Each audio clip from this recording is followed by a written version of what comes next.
ದುಷ್ಕರ್ಮಿಗಳ ವಿರುದ್ಧ ಕಾನೂನು ಕ್ರಮ ಕೈಗೊಳ್ಳಿ. ಸಿಪಿಎಂ ಪಕ್ಷದ ನೇತೃತ್ವದಲ್ಲಿ ತಹಶೀಲ್ದಾರ್ಗೆ ಮನವಿ.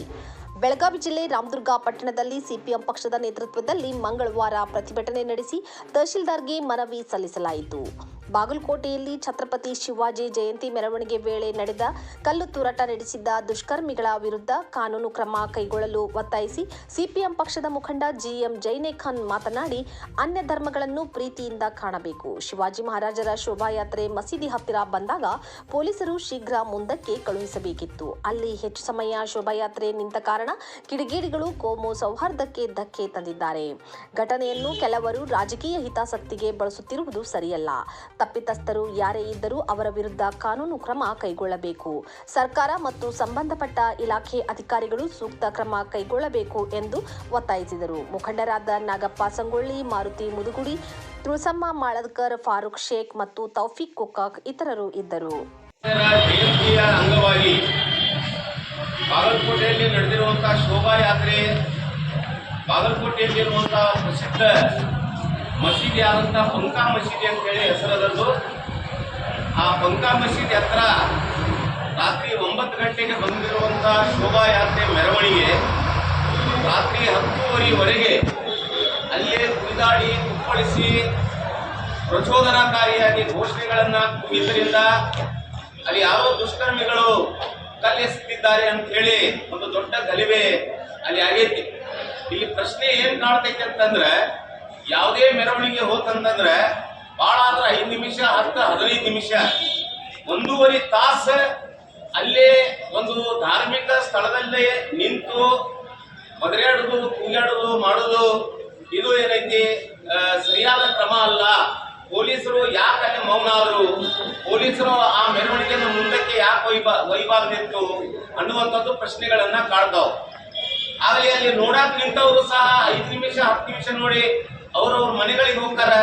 ಅದರಲ್ಲಿ ಶೋಭಾಯಾತ್ರೆ ಜವಾಬ್ದಾರಿ ತಗೊಂಡಂತ ಮನುಷ್ಯ ಅವ್ರು ಯಾರದಾರ ಅಲ್ಲಿ 1.5 ತಾಸು ಯಾಕೆ ನಿಂತರು ಅನ್ನುವಂಥದ್ದು ನಾವು ಇಲ್ಲಿ ಒಂದು ಪ್ರಶ್ನೆಯನ್ನ ಮಾಡ್ಬೇಕಾಗಿದೆ. ಈಗ ರಂಜಾನ್ ತಿಂಗಳ ಅಂತಂದ್ರೆ 6:45ಕ್ಕೆ ಮುಸ್ಲಿಂ ಬಾಂಧವರು ಏನೈತಿ ಉಪವಾಸವನ್ನ ಮುಗಿಸ್ತಾರೆ.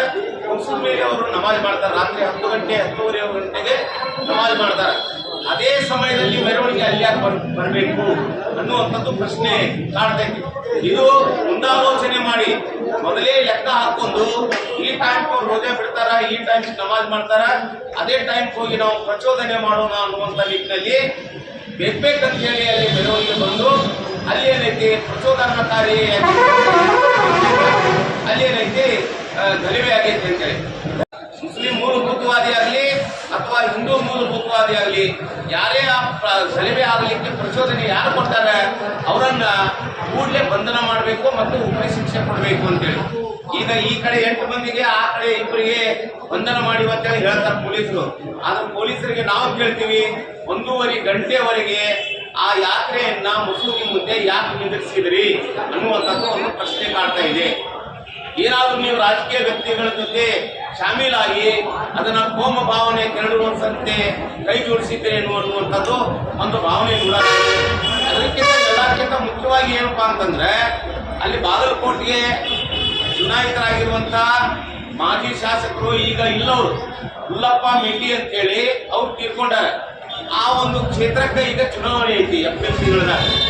ಆ ಚುನಾವಣೆಯ ಭಾಗವಾಗಿ ಆ ಚುನಾವಣೆಯಲ್ಲಿ ನಾವೇ ಗೆದ್ದು ಬರ್ಬೇಕನ್ನುವಂತ ಒಂದು ಮನೋಭಾವ ಇಟ್ಕೊಂಡು ಈ ಕೋಮುವಾದಿಗಳು ಅಲ್ಲಿ ದಾಂಧೆ ಎಬ್ಬಿಸಿ ಮತಗಳ ಬೇರ್ಪಡಿಸುವಂತ ಕೆಲಸ ಮಾಡ್ಯಾರ ಅನ್ನುವಂಥದ್ದು ಒಂದು ಮೇಲಿನ ಪದರದಲ್ಲಿ ಕಾಣ್ತಾ ಇದೆ. ಈ ರೀತಿ ಮಾಡುವಂಥದ್ದು ಅಲ್ಲ. ಒಬ್ಬ ಮನುಷ್ಯ ಇನ್ನೊಂದು ಮನುಷ್ಯನಿಗೆ ಪ್ರೀತಿ ಮಾಡುವುದೇ ಧರ್ಮ. ಒಂದು ಧಾರ್ಮಿಕ ಭಾವನೆ ಉಳ್ಳವರು ಇನ್ನೊಂದು ಧಾರ್ಮಿಕ ಭಾವನೆಯನ್ನ ನಂಬವರೇ ಅದು ಮನುಷ್ಯತ್ವ ಅನ್ನುವಂಥದ್ದು ಈಗಾಗಲೇ ಗೊತ್ತಾಗಿದೆ.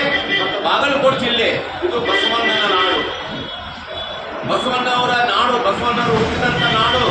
ಆ ಬಸವಣ್ಣನಂತ ಒಬ್ಬ ಮಹಾಮಾನವತಾವಾದಿ ಬಸವಣ್ಣನವರ ನಾಡಿನಲ್ಲಿ ಇವತ್ತು ತಮ್ಮ ರಾಜಕೀಯ ಬೇಳೆಯನ್ನ ಬೇಯಿಸಿಕೊಳ್ಳಿಕ್ಕೆ ಇವತ್ತೇನೈತಿ ಒಂದು ಮತಗಳನ್ನ ಬೇರ್ಪಡಿಸಲು, ಮತಗಳನ್ನು ಒಕ್ಕಟ್ಟು ಮಾಡಲು ಇವತ್ತ ಹಿಂದೂ ಮುಸ್ಲಿಂ ಅಂತ ಹೇಳಿ ಇವತ್ತು ನಮ್ಮ ಮಧ್ಯದಲ್ಲಿನೇ ಇವತ್ತ ಜಗಳ ಹಚ್ಚಿ ರಾಜಕೀಯ ವ್ಯಕ್ತಿಗಳು ತಮ್ಮ ಬೇಳೆಯನ್ನ ಬೇಯಿಸ್ಕೊಳ್ಳಿಕ್ಕೆ ಇವತ್ತ ನೋಡ್ತಾ ಇದ್ದಾರೆ. ಅಮಾಯಕರನ್ನ ಜೈಲಿಗೆ ಕಳಿಸ್ತಾರೆ, ತಾವು ಆರಿಸಿ ಬಂದ ವಿಧಾನಸಭಾಕ್ಕೆ ಹೋಗ್ತಾರೆ ಅನ್ನುವಂಥದ್ದು ನಮಗ್ ಕಂಡು ಬಂದೈತಿ.